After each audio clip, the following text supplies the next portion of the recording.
Welcome to Coffee with Tea. If this is your first time here, I'm T. On Mondays for the month of March, we are having Man Convo Mondays. Our series is Men Hurt Too, where we're letting the men speak their truth so that as women in a society, we can learn from the men, because we have a lot of misconceptions about men, a lot of myths about men and how they operate, how they communicate. And I'm so excited this morning to have not only my colleague, but my good friend, Daryl Fletcher, here with me. And I'm going to read a little bit about Daryl. Daryl and Sharon Fletcher are the creators of the Love Logistics Circle, a unique relationship coaching platform that is designed to give tools and resources you need for your love life. Daryl and Sharon help struggling couples improve the quality of their relationship and show frustrated singles how to make their next relationship their best relationship. Whether you're single, dating, or married, the Love Logistics Circles has something for you. Topics include reducing stress in your relationship, how to prepare yourself for love, how to heal from a breakup, 4 ways to improve your communication skills, finding new ways to impress each other, should I date now or should I wait, how to not fight over money issues, and much more. Daryl is the author of the book, Disgustingly Beautiful, The Good, the Bad, the Ugly of Relationship. He has counseled and coached over 500 couples through relationship issues. The Love Logistics Circles combines biblical principles and practical methods that will transform the way you think and your approach to relationships. Thank you so much, Daryl, for being here. Oh my goodness, this is going to be awesome. Thank you so much for having me, Trey. I really appreciate you giving me the invite and also our relationship, So yeah, I really appreciate you as well. Well, the one thing that I really, really love that I want women to check out right now, because I always like to start this on a great note, is that in your bio, you mentioned Sharon Fletcher, Mrs. Fletcher, and you know I love her. From the time I met her, she has had your back. I just watched her from afar when we did the relationship panel that we did, and I watched her from afar when we did our own conference, and she just had your back. It was like, so many women don't understand the difference between submission and being controlled. When you have a good man in your life, you submit. And I just watched how she submitted, and it just uplifted my spirit. And ever since then, and it's been years and years, I've watched you guys grow and her walk side by side with you and also letting you lead. I have to say that I have a very, very lovely wife. And when I first met her, I embraced our differences. I embraced her being different from other women that I have had an opportunity to experience and date. And when I embraced that, I actually called her my unicorn, because she gave me experiences that I had never experienced before.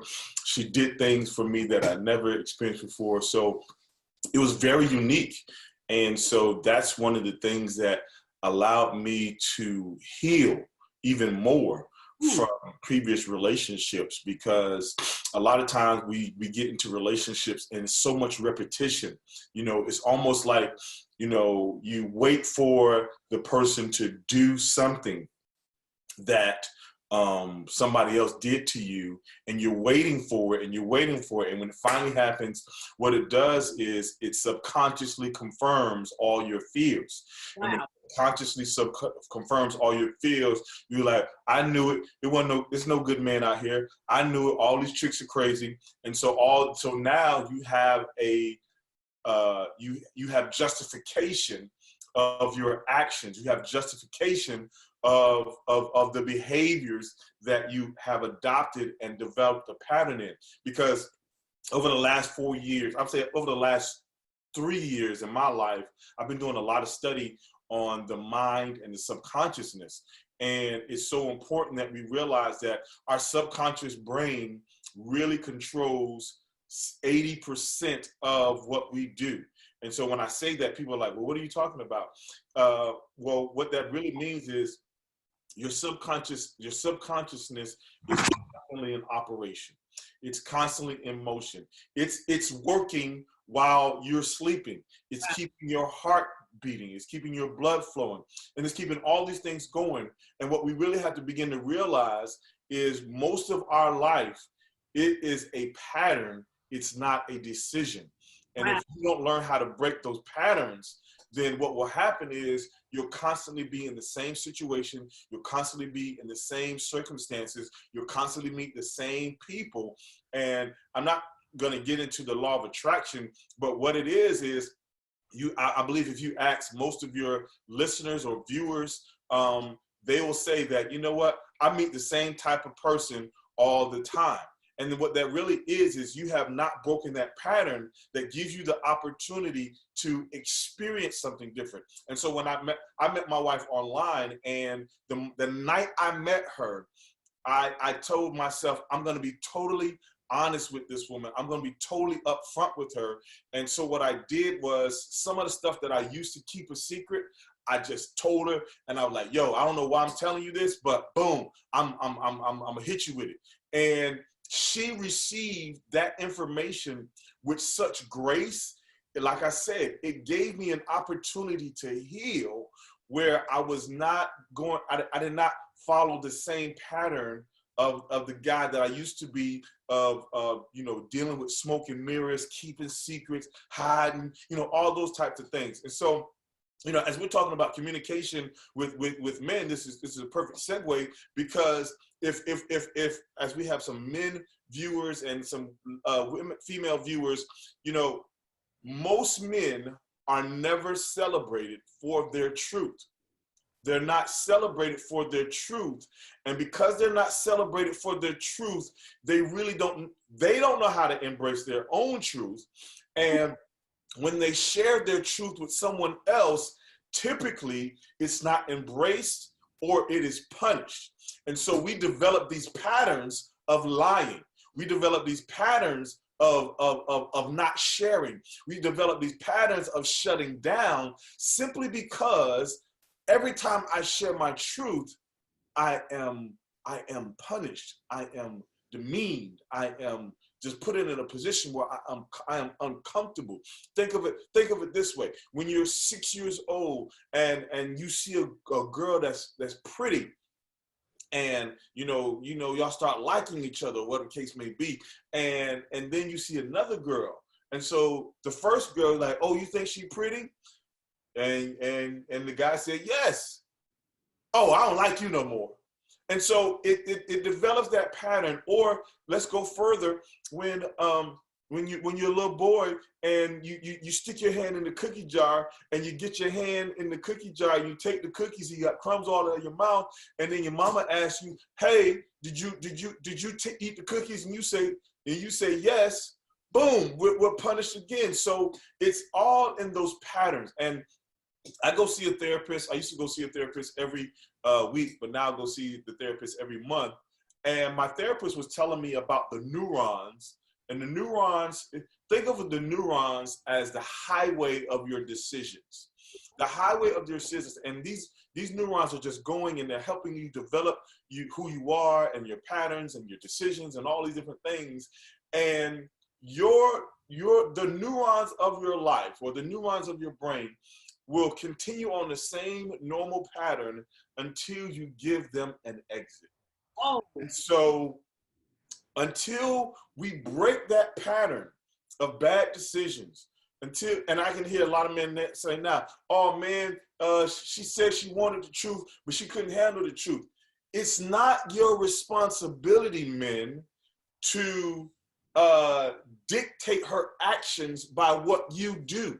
See, because that's what you're really trying to do. You're trying to manipulate or control the situation. So therefore, I'm not going to tell her what's going on, and I'm going to hide it. Because really what you're trying to do is you're trying to manipulate and control the situation. And as men, we have a pattern of trying to be controlling, and we have a pattern of trying to be manipulative. And all of that is done, in essence, in a state of fear, because we are scared of how the woman or the female, or even in general, we're scared of the response. We're scared of the possibility or the result that may happen. But here's the thing about fear. Fear cannot dictate your life, because if you live from a place of fear, that's all you would experience. Until you embrace the freedom of the truth, I'm gonna say it again, of the truth, then what will actually happen is you will continue to see the same results. You continue to say women are crazy. You continue to see the same results. You continue to see have bad relation after bad relation. Because here, I'm going to say this and then I'm going to let you talk because I just went on the rampage.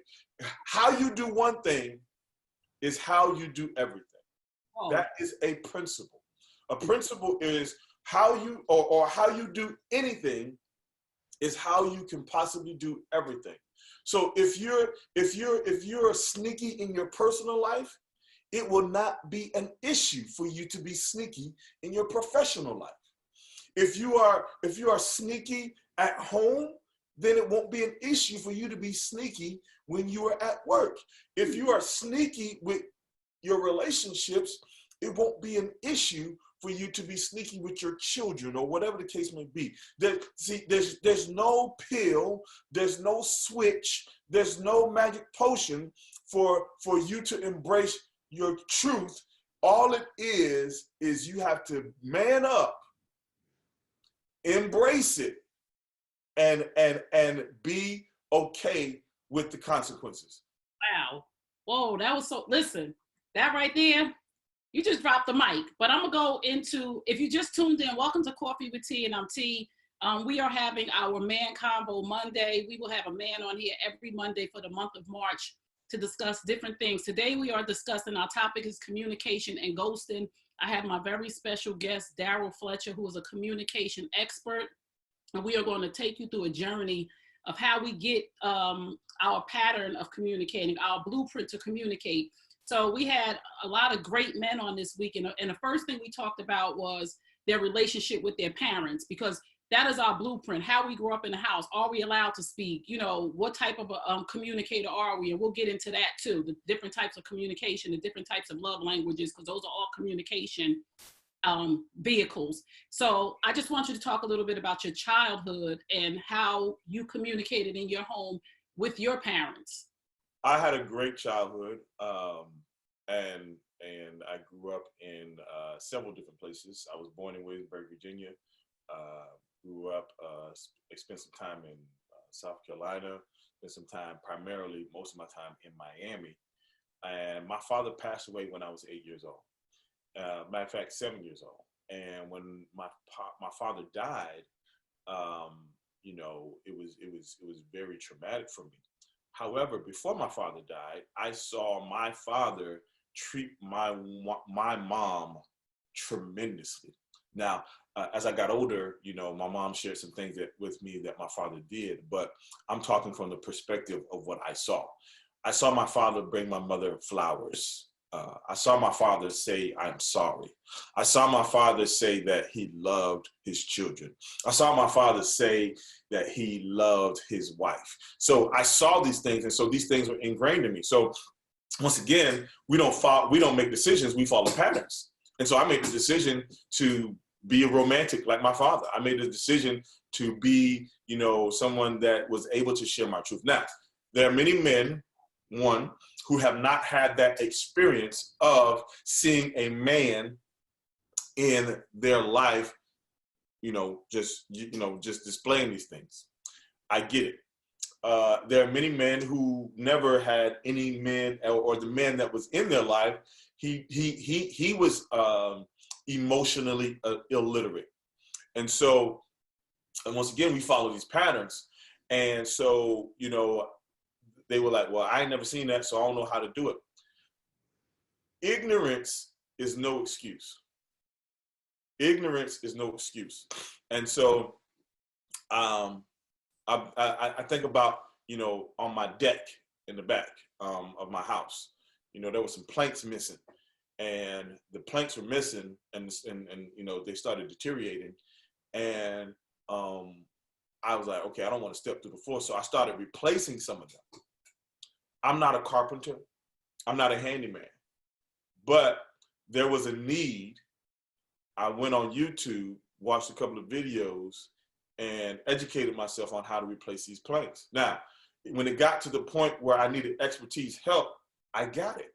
And so I'm only sharing that story with men as, until you want better, you will continue to get the same results. Wait, can I ask you something right there? Sure. So for us as women, We're trying to fix the deck. We're trying to fix the deck. Mm-hmm. Can you just elaborate a little bit on how we should react when the communication has shut down? Mm-hmm. Tried everything. We've tried to ask questions. We tried to back off. We tried everything. You said until you want the expertise help, you have to want it. What should we do, especially those who are in marriages and those who are in relationships where the relationship is engaged and going into marriage? And when the communication shuts down, Mm-hmm. there's women who have told me that they have not been able to communicate with their significant other for months, and they're trying to hang in. How long and what should you do when you're in this situation where he just does not know how to communicate? Well, you mentioned the phrase "how long." Now, if you're in a relationship that is not in covenant, a marriage, you set that timetable. You set that timetable. It's based upon your tolerance level. Because I've seen situations where a lady waited 5 months and all right, he got his act together. Or she waited 5 years and he got his act together. But at the end of the day, I would say this: don't waste your best years waiting for an immature man. That's all I got to say on that. Don't waste your best years waiting on an immature man. And the reason being is, you know, and I'm not going to say, oh, there's a man out there that's going to treat you better. This is not about you being in a relationship. This is about your sanity. This is about your peace. This is about who you are. So in that regard, my suggestion would be, hey, here's the thing. People don't do what is expected. They do what is inspected. So until you stop putting expectation on a person and have requirements. Point in case, my wife, when I first met her, she told me the type of hotel that she liked to stay in. And she said, hey, I would never stay in a hotel where I can look outside my window and see my car. And so that put a requirement on me saying, okay, I know we'll never stay at the Red Roof Inn. Okay? I know we'll never stay at the Super 8. You know what I'm saying? So, you know, the thing about it is, many times women sometimes lower their standard because they are afraid of being alone. They'll say, oh, these are my requirements of my relationship. And let's not mix requirements with desires. Because see, desires are that, I talk about it in my book, my first book, Disgustingly Beautiful. And we say it in the book, we call it values versus desires. So a desire is how tall you want him to be. A desire is typically something that is temporary. How much money you want him to make, or what part of town you want him to live in. But his value system is his character, his demeanor, his way of doing things. When my wife and I were dating, she was riding one of my horses and fell off. And when she fell off, she hurt her butt bone. And when she hurt her butt bone, the horses went running and everything was in chaos. What happened was a train was passing by and it startled the horse. And so I stayed there with her. I was looking into her eyes. I said, hey, is everything okay? You know, I was checking her body out, making sure that she was fine physically. And then my bonus daughter was there with us, and I made sure that she was okay. Then I told my daughter to say, okay, you stay with your mom. I'm gonna go get the car, and you know, we'll screw everything else up later. I got the car, remained calm, got her in the car, brought her home. Then we took her to the emergency room and all this type of things. And later on, my wife, or then my girlfriend, said, I know you know how to handle a pressurized situation because you remain calm in that moment. You remained calm in that moment. You took care of me in that moment. And that was a moment that it allowed me to check another box off and say, hey, this man knows how to take care of me. And so I'm saying all that because, you know, you asked the question, how long should a person wait?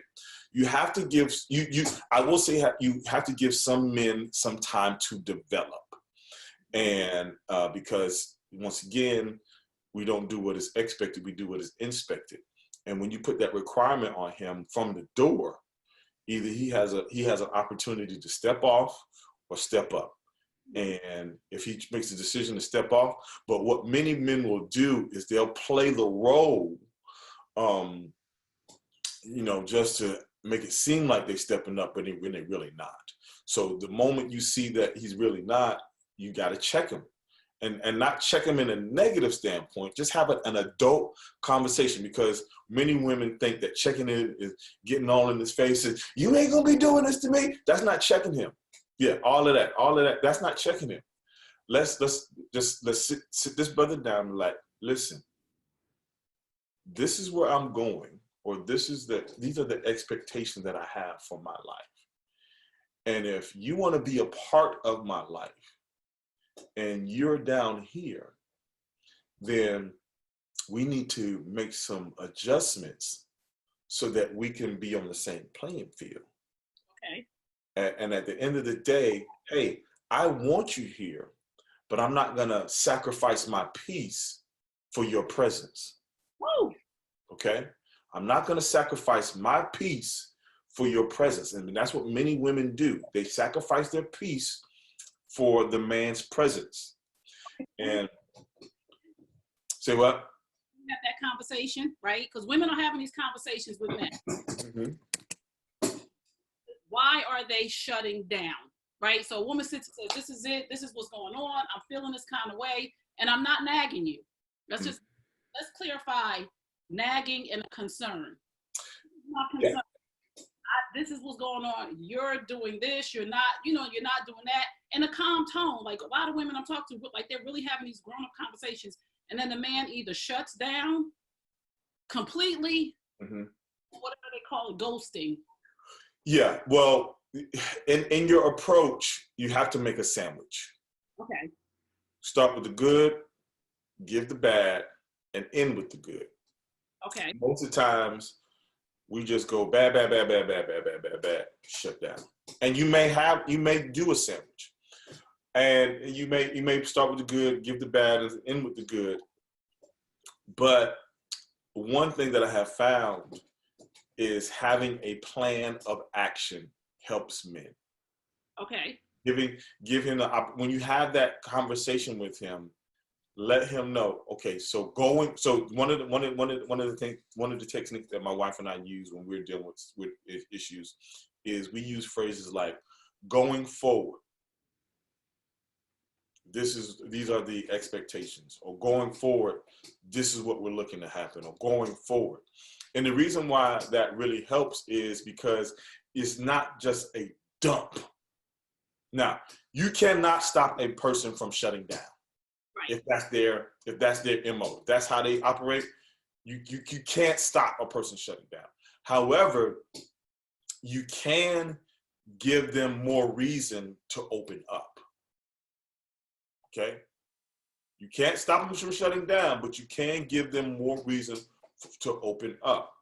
And my wife and I, we did it's on YouTube. It's called 7 Ways to Get Your Partner to Open Up. And one of those ways is not nagging. And another technique that we use is write down all your thoughts before you have these conversations, so you can stay on script versus getting into your emotions. Because what happens in these situations, people start getting mad, they start getting all crazy, and it's a tug of war versus, hey, I'm here to help and I'm here to share. So at the end of the day, the goal is for him to open up and not shut down. But here's the other thing, ladies. You also have to do some study of that particular man to understand that, hey, when is he at his best move? You know, in the middle of the game is not the time to try to have a conversation. You know, when he just getting home from work, it may not be the time to have a conversation. You know, but there are some men out there who are just immature and they never want to have a conversation. They just want to go what? But at the end of the day, here's my question to those ladies. Why are you with that man in the first place? Why are you with somebody? I am 40. I'll be 44 this year. I've never really liked younger women. And one of the reasons why I've never really liked younger women is because of their inability to hold a conversation. Their inability to stimulate me mentally.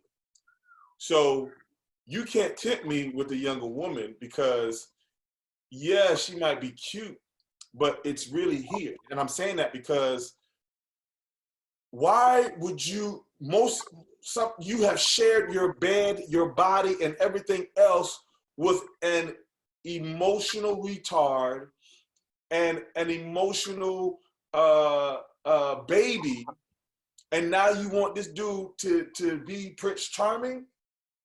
Once again, you sacrifice your peace for his presence. And then you end up having a kid by this dude, and it's just, once again, those patterns and those cycles continue. You got 3 different baby daddies, 4 kids, and I'm not bashing you. Please understand, I'm not bashing you. I'm just stating what I see. And then we ask the question, well, why am I like this? The reason why you're like this is because you have yet to hack your brain waves, or you have yet to break the pattern in your life and start making new decisions.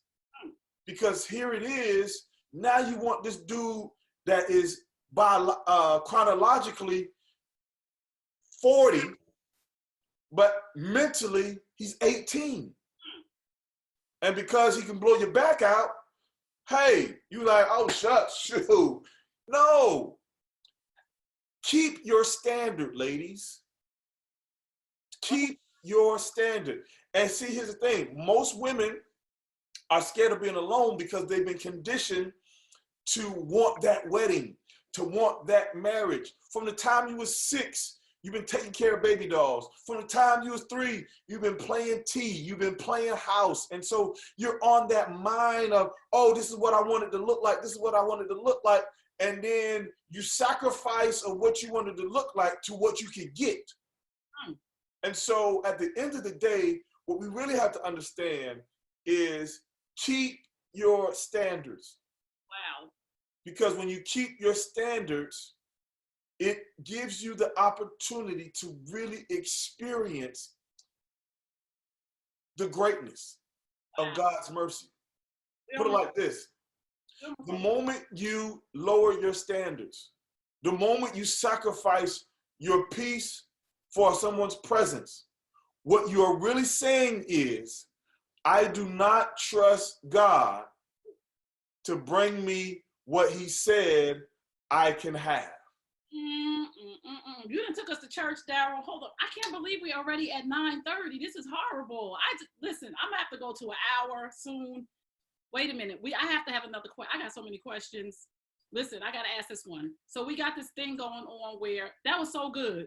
Ladies, stop sacrificing your peace for his presence. You have to be willing. What Daryl is saying, for me to say to my ladies in layman's terms, you have to be willing to let him go, to let him grow. You have to be willing to let him go in order for you to get what it is that God has promised you, and that's an abundant life.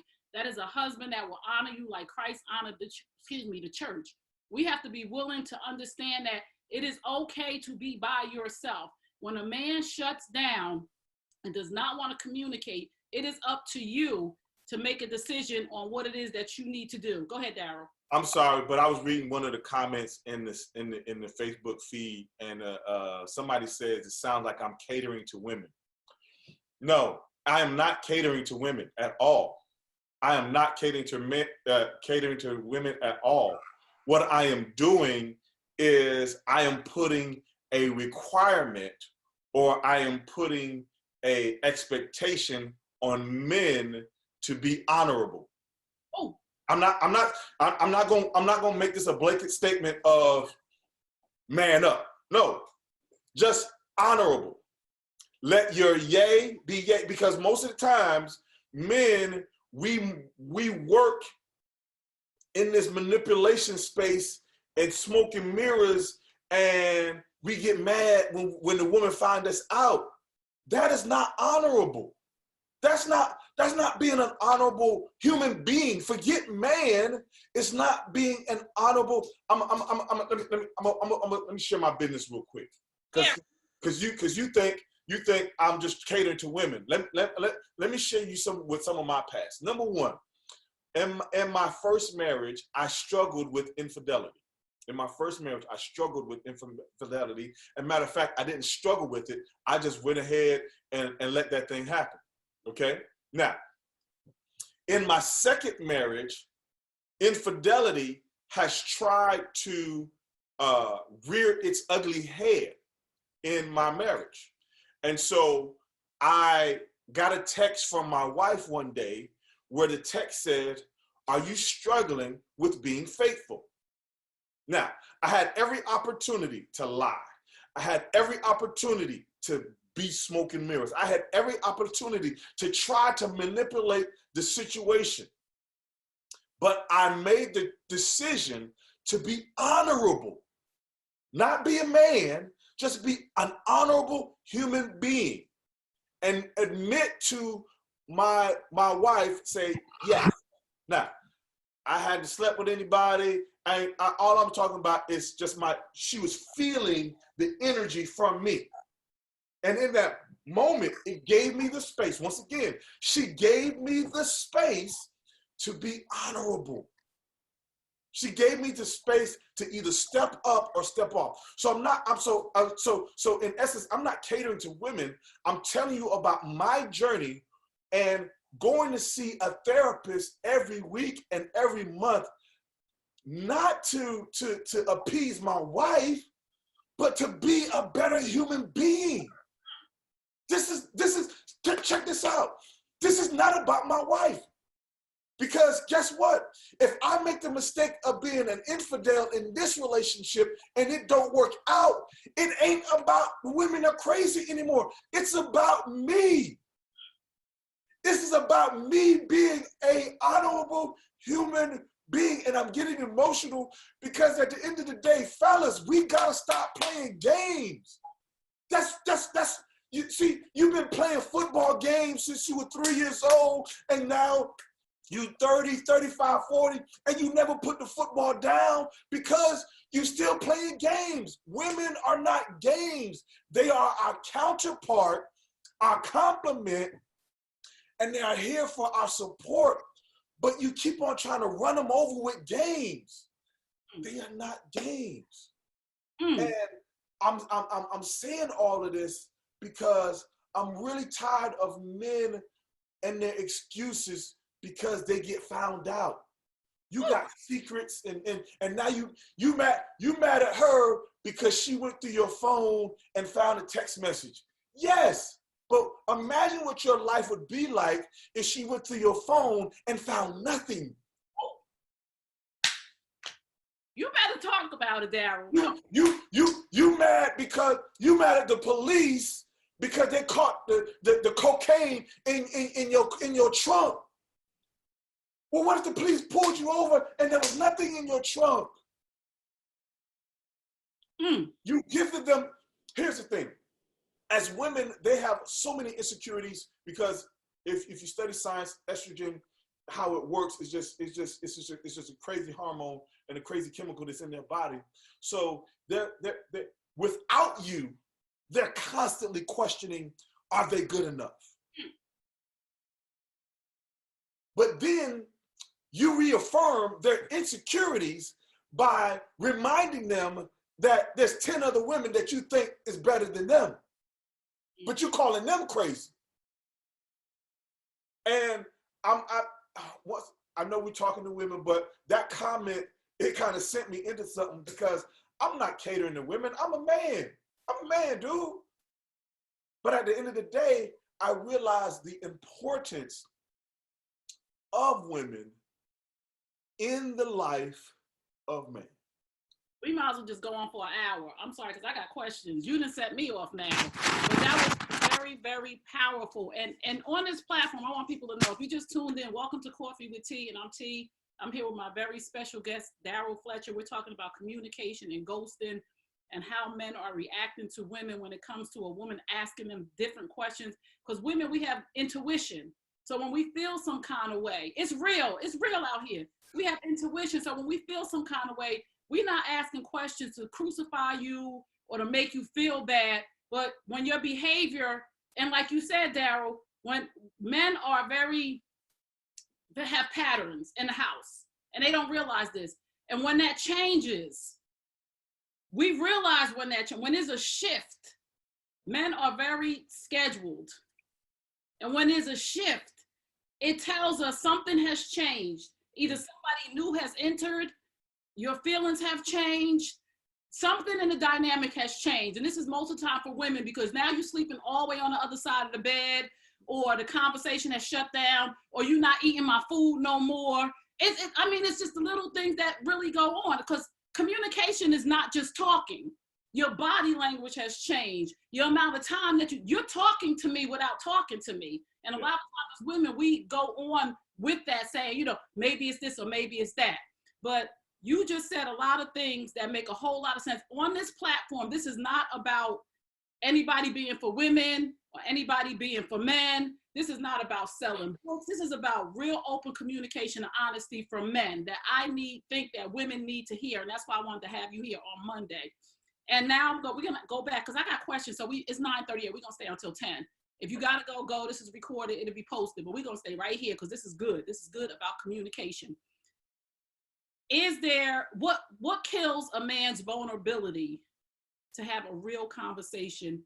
Because I had a guy that I talked to, and he said the reason why, I said, well, why are you being so honest with me? He wasn't my man. I said, so why are you being so honest with me? He said, and like you said at the beginning, he said, because women ask for honesty. The woman I'm laying next to gonna ask me for honesty. As soon as I tell her the truth, she either gonna not cook, she's gonna cut me off for sex. There's no consequences to my actions when I'm talking to you, so I could be vulnerable. So what kills a man's vulnerability with a woman laying next to him? Why won't he open up? And why, another question, why are men, when they no longer want to be in a relationship, just not having a conversation, but ghosting? That's terrible, to leave somebody without closure. Yeah. To answer your first part, the first portion of your question is, I'll keep it simple. Judgment. We don't want the judgment. We don't want the judgment. And I talk about the judgment. Okay. Creating a non-judgment zone for your relationship. And that's very important, because at the end of the day, nobody wants to be judged, but men are typically not wired for that judgment. And so we would do anything and everything to avoid that judgment. That's number one. Why do men ghost? This is not a sophisticated answer. We don't need sophistication. We need truth right now. Women want to know why y'all just leave ghosting, and we sitting here like, whoa, what did I do? I have a sophisticated answer, but I'm gonna give you the non-sophisticated answer first. The non-sophisticated answer is, it is easier to ghost you than it is to deal with you. Well, blow me down. Yeah. Why is it easier to ghost me than deal with me? It is easier to ghost you than it is to deal with you. I mean, that's just at the end of the day, most people don't like. I work with horses. I train horses, right? And I train people how to ride horses. And one of the ways that we train horses is putting a certain amount of pressure on them. And when we put that amount of pressure on them, they will either buck, or they're going to do what we want them to do. And when a horse gets tired of the pressure, he would start following the rules. So in essence, when we deal with you and there's a certain amount of pressure and we don't like that pressure, either we will leave you alone, or we will learn how to handle that pressure. Now, here's the sophisticated answer, and from a scientific standpoint. Women have three things that that they are challenged and wired to hold on to things. You guys hold milk in your breast, you carry eggs in your uterus, and you carry babies in your womb. You are wired to hold on. That's why women typically are willing to last or stay longer than in a relationship than they need to. So you're wired to hold on, to nurture, to just hold things. And those three things, everything about those three things, they nurture life. And so that entail kind of describes your nurturing ability. The reason why you women are great nurturers, because everything about them is life-giving. Men, we don't carry anything but sperm. And here's the thing about carrying sperm. That sperm that we carry, it has a cycle of how long it lives, and then it dies, and then we produce some more. And then from a sexual standpoint, once we ejaculate, we are good. We are done. So once again, it's easier for us to ejaculate from a situation or eject ourselves from a situation rather than to try to nurture a situation. So at the end of the day, how we are wired, men in essence are wired to walk away. Wow. Women are not. Wow. What are the do's and don'ts of communication with a man? The do's and don'ts, don't nag him. That's number one. Number one, do not nag. We don't think. What's the difference between nagging? The difference between nagging is ask open-ended questions. Ask open-ended questions rather than accusatory statements. Okay? Ask open, because when you ask open-ended questions, it gives the man the opportunity to think and respond. But when you make accusatory statements, all you're doing is you're bashing. You're bashing, and in essence, that's not gonna, open him up. Another way to get a man to open up is typically after a man. Now this is for my married audience. Typically, a man is most vulnerable after he ejaculates. Well, somebody should have been told us that before we had the babies. He is most vulnerable after sex. Okay. Now, the way you ease into a conversation is with him is, once again, get him thinking. Most women try to do the thinking for the man instead of allowing the man instead of getting him to think. There's a woman over here on Periscope that said, what happens when you ask open-ended questions and you still don't get answers? Well, you're dealing with an immature man. Oh. I mean, it's just that simple. You're dealing with an immature man, and when you're dealing with an immature man, now you have to revert back to elementary school tactics to you gotta spoon feed him, you gotta reward him, you gotta kind of pull it out of him. But once again, why are you with that type of person? See, because we're like you said, I know one thing, we remove women from the equation. Let's just remove the man from the equation for a second. Why are you with an emotional, immature person? What is that saying about you?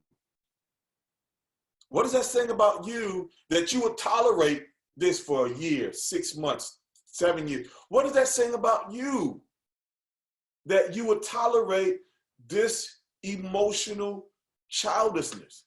Well, we got a baby together. That's even worse. Wow. That you have made the decision to bring another life in this world with a person who cannot, put it like this, if he can't stimulate you as an adult, what is he going to do for your children? Whoa.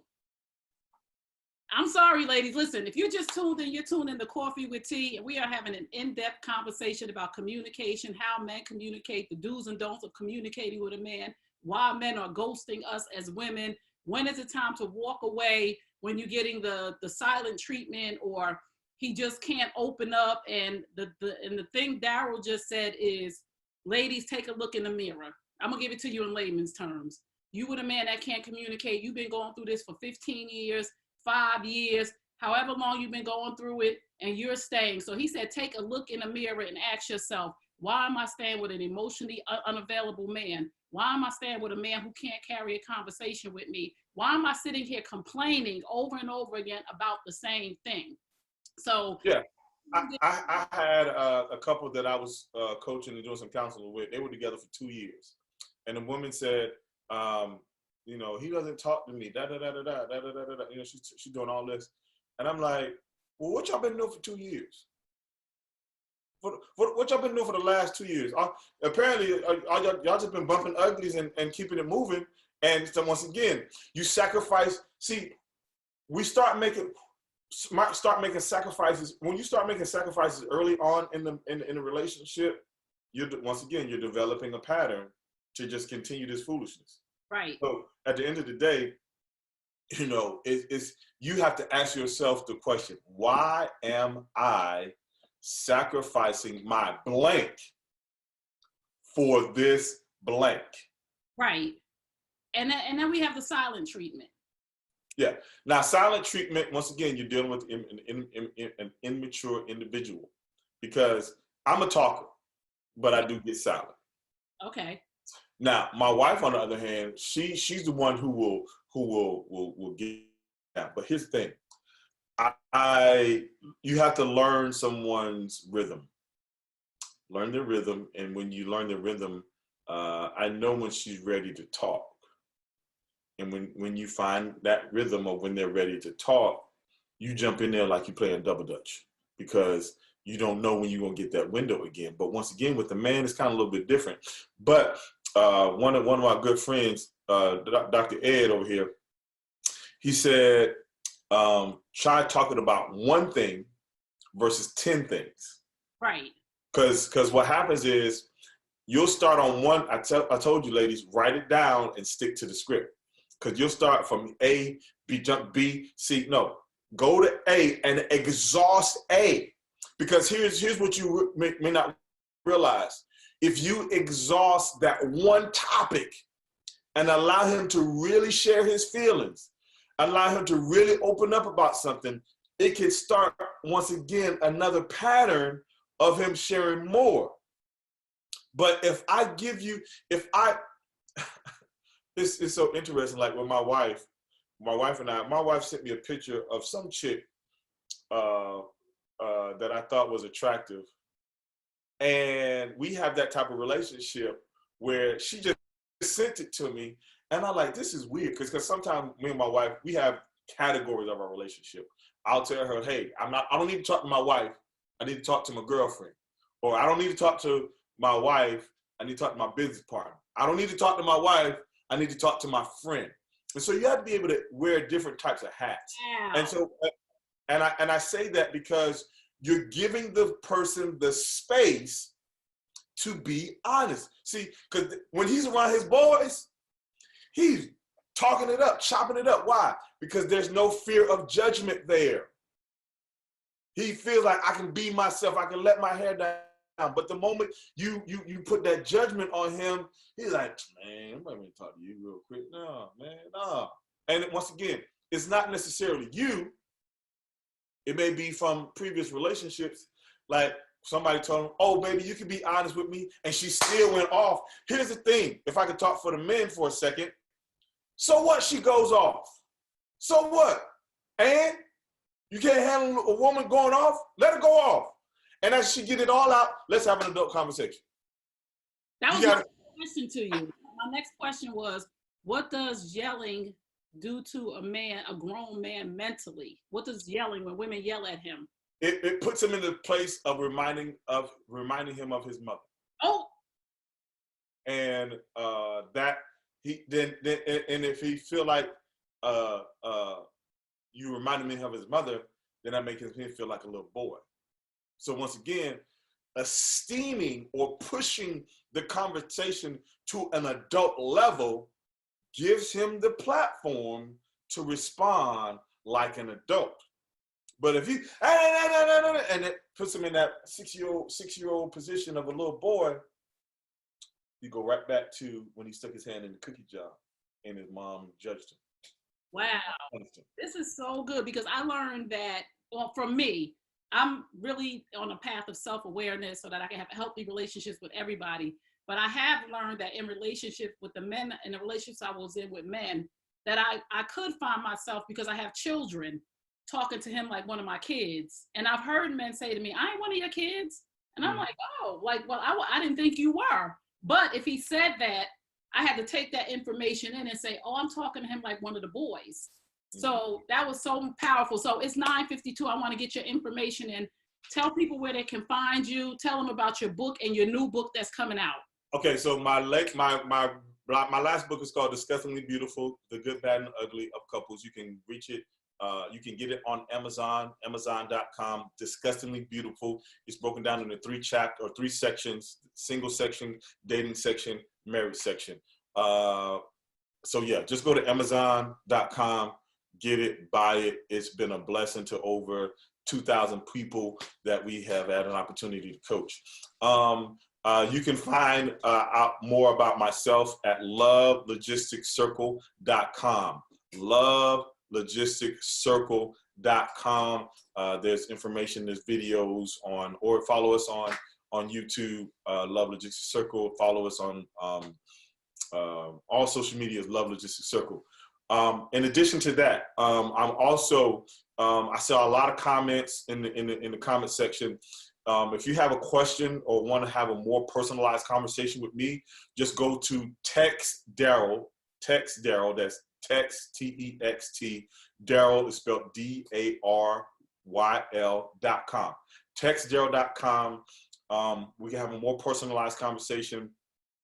Maybe, you have a unique situation that you're thinking, well, maybe it's like this, maybe like that. Just go to textdaryl.com, and that's my personal texting number and information. Once you click on that link or go to that site, you put your number in, and then we can start chatting, and I can respond to your question. Because at the end of the day, I'm here to help people. I know I probably stepped on a whole bunch of people's toes, but at the end of the day, guess what? How long have you been married? Only a hit dog will holler. Somebody wants to know how long you've been married. My wife and I, we've just celebrated our 3rd year anniversary, and in February. We've been together for over 6 years, and here's the thing. So people always hear, well, you only been married for 3 years, but here's the thing about that. One, I was married before for 16 years. That's number one. My wife was married for over 10 years in her previous situation. Her husband, he passed away years ago. And I say that because we have, these years of experience. But here's the thing that distinguishes my wife and I. We had a purpose-driven relationship from the start. From the start, we knew, or I knew, that I was going to be doing something in regards to relationship, and it set the trajectory of our lives. It set the trajectory of how we were going to do things. So, when you have a purpose-driven relationship, and I talk about it in my book, Disgustingly Beautiful, and really it sets the trajectory of your life. So, you may have been with the person longer than me, but how much have you invested in that relationship? Because see, chronological time is not an indication of the value that's in a relationship. Somebody like, oh, we've been together 10 years, but y'all don't even talk to each other. Wow. So who cares if y'all been together for 10 years? Y'all don't talk and barely like each other. Wow. Thank you, Daryl. Thank you so much. Thank you guys for tuning in to Coffee with T. And I'm T. I'm here every day at 9 a.m. Eastern Standard Time for Coffee with T. You can follow, friend, and like me on all platforms. Everything is at Trey Kearney. I have to thank my very special guest, Daryl Fletcher. This has been very enlightening. Every Monday, we have a man conversation for the month of March, talking about different topics and letting men speak their truth. And to the ladies who are listening, When men tell us something, it is their truth. We have to accept it. We have to digest it, and we have to make decisions based on another person's truth and not what we want. We cannot manipulate men. We cannot fix men to be what it is that we want them to be. They are who they are. And when they show you who they are, you must believe it. They will grow, but you have to be willing to make a decision of, am I gonna sacrifice my peace for his presence, like Daryl said, or am I willing, when it comes to a point of complete shutdown, no communication, different negative things, a toxic relationship, am I willing to let him go, to let him grow? I love you guys. Thank you for tuning in. Remember what I tell you at the end of all my broadcasts: you deserve the best. Yes, I'm talking to you. You deserve the best. Now go get it. And remember Psalm 147:3, he heals the brokenhearted and binds up their wounds. Psalm 147:3, he heals the brokenhearted and binds up their wounds. I'll see you tomorrow, 9 a.m. Eastern Standard Time for Coffee with Tea. And that's me. Peace. Thank you so much, Daryl Fletcher. Thank you for having me. I appreciate you. Thank you.